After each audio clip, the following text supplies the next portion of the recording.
let me get out my crystal ball here and look into the future for what might happen in 2014, the fall. It's an election year, midterm election year. The eyes have been off the ACA because of all the challenges happening in other parts of the world.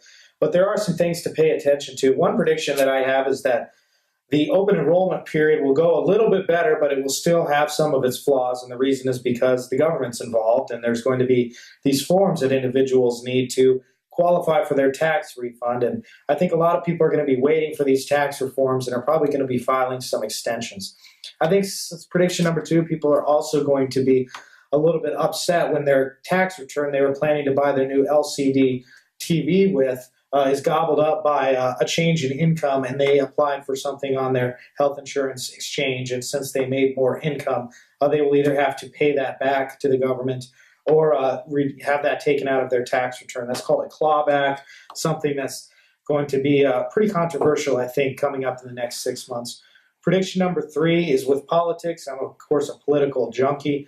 I think it's going to remain a divided government in Congress. I think it will be very close to 50-50 in the United States Senate, with the House Republicans maintaining control of the House of Representatives. Prediction number 4, rate shock. I think rates will probably go up for some, and these would be for small businesses and some individuals.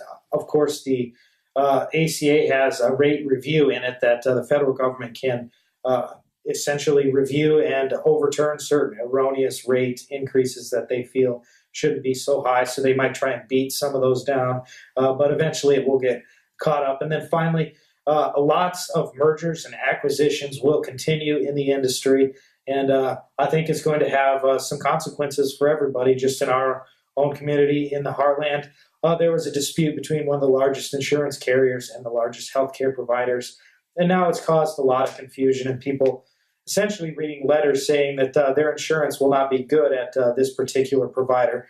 So you can expect more of these things as this chest thumping and all of these other negotiations begin to play them or continue to play themselves out.